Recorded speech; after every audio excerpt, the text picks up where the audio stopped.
It's a night story. You're not scared, right? You are lying in your bed. The whirring of your air conditioner is the only thing separating you from total silence. You know, that particular silence that is so heavy and thick, it's almost the equivalent of a wild noise itself. The kind of silence where you could hear a pin drop 3 rooms away. The kind of silence that fills your ears with the sound of your own heartbeat as your ear presses against your pillow. That kind of silence. The door whirring is the only noise you can hear, a noise that typically goes unnoticed until it is the only noise present. It's comforting, whether you realize it or not, a sort of white noise. But suddenly, your room is back at the temperature specified on the thermostat, and the whirring comes to a stop as the vent makes a dull quang. To your misfortune, you are not yet asleep, and silence sets in. You should be comforted by the knowledge that you can hear anything and everything in your surroundings, making up for the lack of vision provided by the darkness. But you aren't. It's the very environment that sets you on edge, causes your heart to beat a bit faster, makes your body tense without explanation, and makes you aware when you're not alone. But you're alone, right? You've been laying there with your eyes closed for about almost 15 minutes now. You made sure everything was normal in your room before you turned off the light. You're a smart one. All those Facebook quizzes you took have just reinforced what you already know.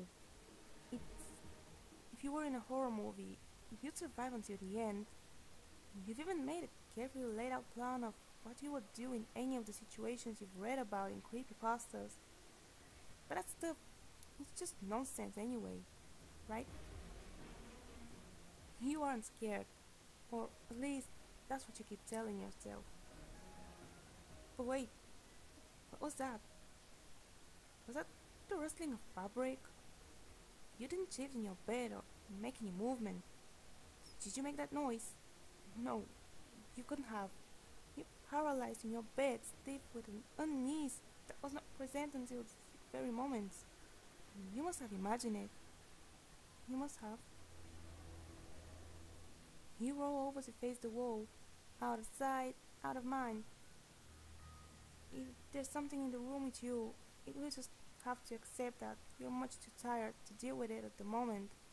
You're so stricken with uneasiness as you'll hear rustling again. This time, the rustling is accompanied by a soft thud on the ground. Your heart sizes in your chest. Did you really just hear that? No, you just gotten yourself worked up about nothing.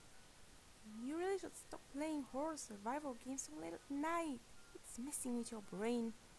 You're a rational person, so stop acting so childish. Just fall asleep already. You close your eyes tightly, silently hoping sleep would whisk you away soon. You're practically begging for the safety of the non-existent dream world of your own creation. You're running away, in a sense. There's nothing there, right? You're just tired. I know. As your eyes are clenched tightly shut, you become aware that no matter how much you want to, you can no longer move your arms and legs. Come on now, are you really letting this get to you? What are you, 12 years old? Suck it up, fall asleep already. Now, more tense than ever, that unnerving sound echoes across the room again. The rustling of fabric followed by a soft thud on the ground. I'm wishing you're holding your breath now, and shut as tightly as possible. You have the childish urge to put a blanket over your head. You're imagining it all. It's all in your head. I thought you were better than this. Your heart is pounding wildly in your ears now, but not wildly enough to drown out the non-repetitive sound approaching from across the room. Was that rustling? Maybe you left some paper on the ground. That has to be it. That thumping? Probably the cat or the dog or something. They probably ran in when you weren't looking before you closed your door. Yeah, you're just paranoid. The noise is now within a foot of your bed, and with your back to it, you don't dare turn around to investigate. Now, not that it do much good. The only light in your room is the dull glow of your cell phone on the nightstand next to you. You plugged it in before you crawled into bed, remember? But you don't dare turn around and look. There's nothing there anyway. Minutes that feel like hours pass as you face your wall, stiff as boards, unable to will your uncooperative body to move. You haven't heard the noises in a while now. Not since you reached the edge of your bed. You know there's nothing there, you silly. It's this silence, it's messing with you. You really should have turned on some music or something before you went to bed. Suddenly, a familiar quonk echoes through the room, followed by that familiar whirring. You exhale deeply, your body relaxing as you floated with relief. Thank God that's over. Now you can finally sleep in peace. The silence was really getting to you. You roll over and open your eyes to check the time on your lit cell phone.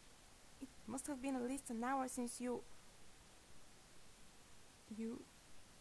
greeted face to face with his ear-to-ear grin. Dimly lit sockets where eyes once resided stare intently at you. Oh, I see you're awake.